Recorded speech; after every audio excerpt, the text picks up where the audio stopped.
बाबा साहब की प्रतिमा को हटा करके उन्होंने ये दर्शा दिया है कि सुन लो शूद्रो, देख लो शूद्रो, आने वाला समय तुम्हारा उसी गुलामी की व्यवस्था में तुम्हें भेजने की तैयारी हो गई जहाँ से बाबा साहब भीमराव अंबेडकर निकाल के लेके आए। अगर आज नहीं चेते तो आने वाला समय भी उसी तरीके से होगा। उन्होंने ये दिखाया है बाबा साहब की प्रतिमा हटा के कि आने वाला जो हमारी पीढ़ी है, जनरेशन है, उसको ये ना पता चले।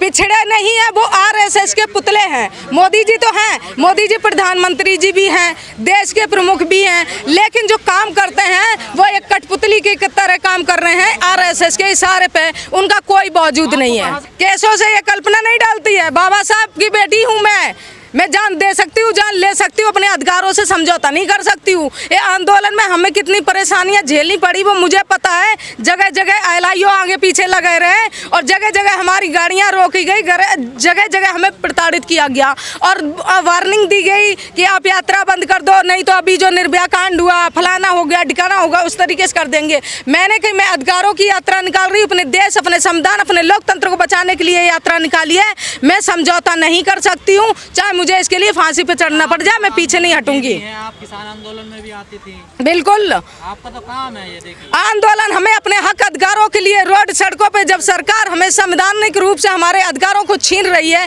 संविधान के अकॉर्डिंग हमें अधिकार नहीं दे रही है, तो हमें अपने अधिकारों को बचाने के लिए रोड सड़कों पर धरना प्रदर्शन और इसी तरह हम अपना जारी रखेंगे और करते रहेंगे, क्योंकि ये मेरे अधिकारों की लड़ाई है, मेरी आने वाली पीढ़ी की लड़ाई है। अगर आज हम नहीं जागे तो मेरी आने वाली पीढ़ी भी गुलाम बन जाएगी। तो अपने आने वाली पीढ़ी को गुलाम ना बनाने के लिए, हम अपने देश को गुलाम ना बनने के लिए मैं उसकी लड़ाई लड़ रही हूँ और इसी तरीके से लड़ती रहूंगी। सत्ता में जाओगे तभी कुछ बदलाव कर सकते हैं। सत्ता व्यवस्था परिवर्तित होगी। आने वाली जो समय है 2024 का, ये सरकार को ये जनता आईना दिखाएगी। सरकार से पीड़ित है जनता कि किस तरीके से जनता को रोजगार से बेरोजगार कर दिया, नौकरी से वंचित कर दिया।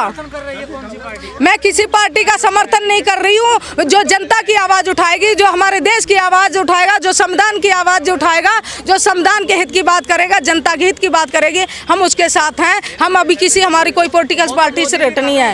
वो जनता विरोधी कार्य कर रहे हैं, वो संविधान विरोधी कार्य कर रहे हैं, इसलिए मुझे रोड सड़कों पे आने की जरूरत पड़ी। मुझे अगर वो संविधान में दायरे में रहकर काम करते तो मुझे आने की जरूरत क्या पड़ती? ये बताइए, एक धर्म एक वर्ग की स्थापना तुमने संसद भवन के अंदर कर दी, हिंदूकरण कर दिया। जो एक देश हमारा धर्मनिरपेक्ष है, वहाँ पर शहीदों की स्थापना होनी चाहिए थी, उनकी स्थापना करनी चाहिए थी। तुमने उनकी करी जिसका हमारे भारत देश के इतिहास में और आज़ादी में कोई योगदान नहीं है। तुमने उनकी उड़ती मूर्तियों की स्थापना की है, तो क्या मतलब है? ये देश को तोड़ने का काम।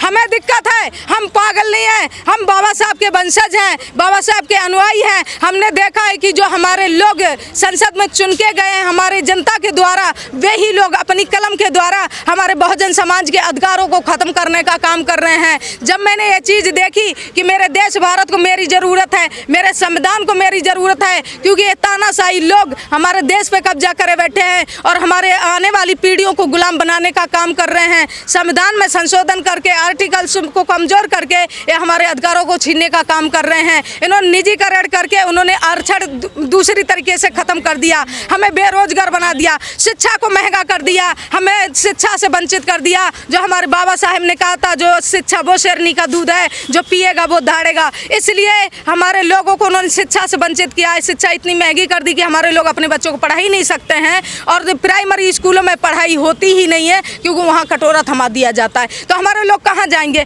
आर्थिक कमज़ोर कर दिया है, नौकरियाँ छीन के हमारे लोग कहाँ जाएंगे? इसलिए मुझे इस आंदोलन की ज़रूरत पड़ी और मैं ये आंदोलन अपने देश भारत के लोकतंत्र को बचाने के लिए, अपने संविधान को बचाने के लिए आज 5 महीने से लड़ाई लड़ रही हूँ। और 29 अक्टूबर को दिल्ली जंतर मंतर पर धरना प्रदर्शन रखा हुआ है और मैं सभी भाई बहनों से अपील करती हूँ, ये देश भारत, ये संविधान, ये लोकतंत्र, ये आपका है, आपके अधिकारों का, आने वाली पीढ़ी के बचाने के लिए मैं ये आपकी लड़ाई लड़ रही हूँ। और पुनः अपील करती हूँ कि 29 अक्टूबर दिल्ली जंतर मंतर पर पहुँचें, अपने हक अधिकारों की लड़ाई लड़ें और इस देश को अपने अधिकारों के लिए बता दें और दिखा दें कि हम अपने अधिकारों को तुम्हें छीनने नहीं देंगे। ये देश भारत हमारा है और हम इसके मूल निवासी हैं। जब जब हमारे संविधान पे आप उंगली उठाएंगे तो हम ईंट से ईंट बजाने का काम करेंगे, अपने अधिकारों को तुम्हें छीनने नहीं देंगे। मैं पुनः अपील करती हूँ कि सभी भाई, सभी बहनें, देश के सभी मूल निवासी भाई बहन 29 अक्टूबर को दिल्ली जंतर मंतर पर पहुँचने का काम करें। वो 10 बजे से 1 बजे तक का टाइम है, तो ज़्यादा से ज़्यादा कोशिश करें समय पर आने की। तो मैं सभी से अपील करती हूँ कि ये बेटी आपकी लड़ाई, आपके हक अधिकारों की लड़ाई लड़ रही है। आप सबसे मैं अपील करती हूँ कि मैं एक अकेली हमारी लड़ाई नहीं है, हम सबकी देश भारत की लड़ाई है। अगर आज हम हार गए तो आप नहीं, ये पूरा देश हारेगा। और आज अगर आपके अधिकार खत्म हो गए तो आने वाली पीढ़ी आपकी गुलाम बन जाएगी, कोई बाबा साहब दोबारा बचाने नहीं आएंगे। तो मैं अपील करती हूँ कि साथियों, सभी अपने हक अधिकारों की लड़ाई लड़ने के लिए 29 अक्टूबर दिल्ली जंतर मंतर पर पहुंचे। और एक देश की बेटी आपके सामने आपके हक अधिकारों की लड़ाई लड़ रही है। सिंगोल से ये दिक्कत है कि हमारे जो राजतंत्र का वो प्रतीक है सिंगोल, और हमारे समता समानता एकता का जो प्रतीक है अशोक स्तंभ, उसको जो संसद भवन में नहीं लगाया गया है। और जो सिंगोल की स्थापना संसद भवन में की गई है वो एक राजदंड का प्रतीक है, वो समता समानता एकता को खंडित करता है। ये मुझे दिक्कत है उससे, सिंगोल से। और यही मेरी मांग है सरकार से, जो सिंगोल की स्थापना संसद भवन के अंदर की। एक देश हमारा धर्मनिरपेक्ष है, देश हमारा लोकतंत्र है और देश हमारा भारतीय संविधान से चलता है। तो आपने एक वर्ग एक धर्म की स्थापना संसद भवन में कैसे माननीय नरेंद्र मोदी जी ने कर दी है। और ये जो सिंगोल है, जो राजदंड का प्रतीक है, वो कैसे हमारा, जब देश लोकतंत्र है, देश हमारा संविधान से चलता है, तो तुम जबरदस्ती हमारे देश पे, हमारे देश के नागरिकों के ऊपर ये तानाशाही सरकार, कैसे आप हमारे लोगों के ऊपर वो राजदंड का प्रतीक हमारे ऊपर जबरदस्ती थोपते हैं। संविधान से चल रही है चीजें, कहाँ कौन सी संविधान से चीजें हो रही हैं, आप जरा बता दीजिए। निजीकरण हुआ संविधान से हुआ, लॉकडाउन लगा संविधान से किया गया है, नोटबंदी की है संविधान से किया है।